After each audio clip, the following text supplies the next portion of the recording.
members of the Committee Against Torture, it is an honor to be here today. My name is Samuel Brinton, and I'm a survivor of conversion therapy, a set of dangerous and discredited practices designed to change a person's sexual orientation or gender identity. When I was a child, a licensed psychotherapist tried and failed to change something I never chose. I am here with the National Center for Lesbian Rights Born Perfect campaign to request your help in ending this cruel, inhuman, and degrading practice. He tied down my hands and placed ice on them while showing me erotic pictures of men.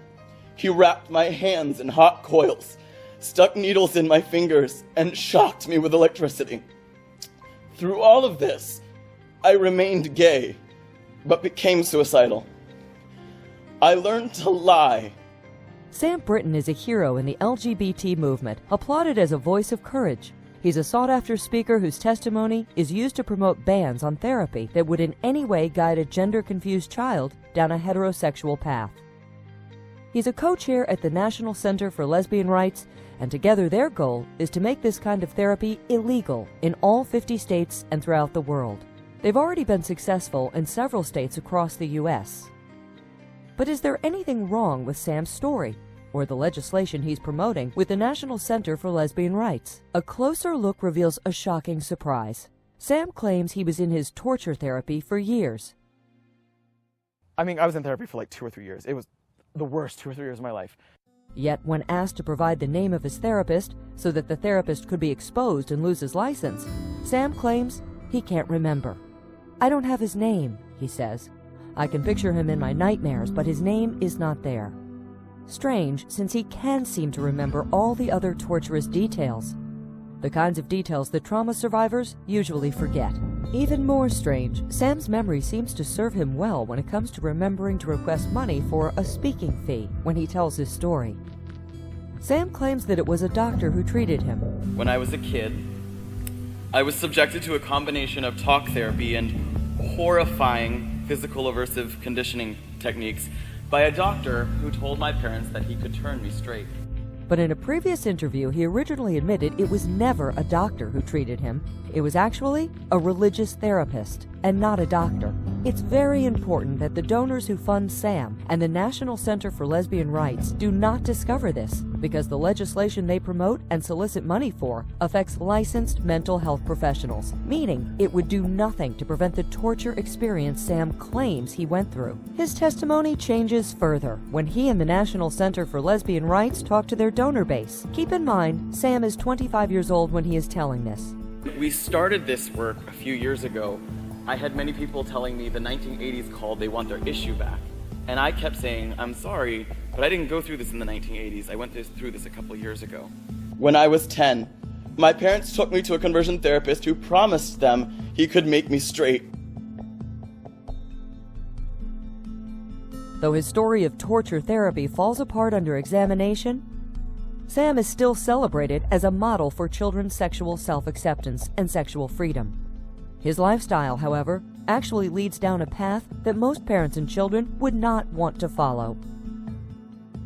Here is the worst part about all of this. The legislation actually harms children who have been sexually abused by someone of the same sex. Those confused children who at times report unwanted feelings they can't get rid of as a result of the abuse are now unable to be treated for their unwanted same-sex feelings.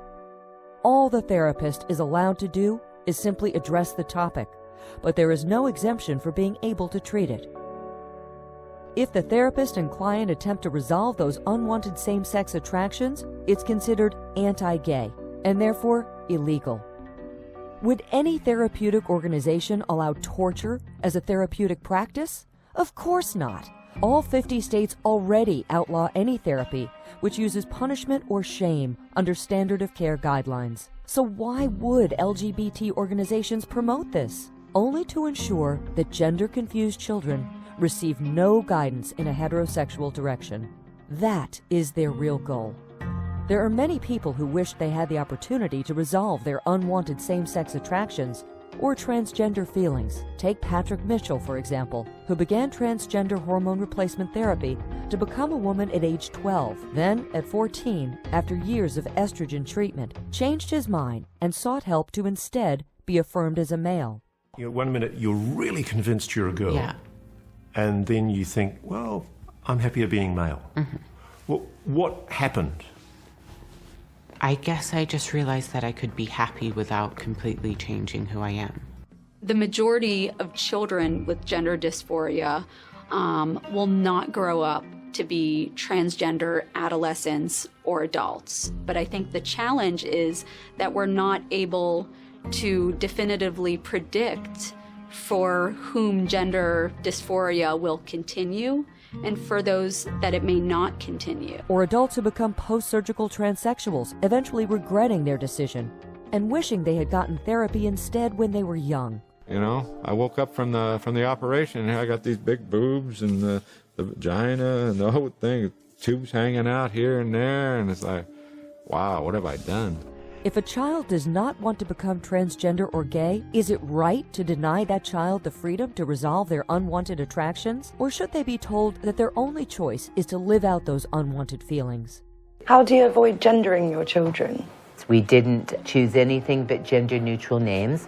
We chose not to know what sex they would be assigned when they were born. Not answering the question, is it a boy or a girl, to avoid the B word and the G word. Will therapy ban legislation become legal in all 50 states? Will children have the freedom and right to resolve their unwanted same-sex feelings? Or will pro-LGBT politicians ultimately have the final say?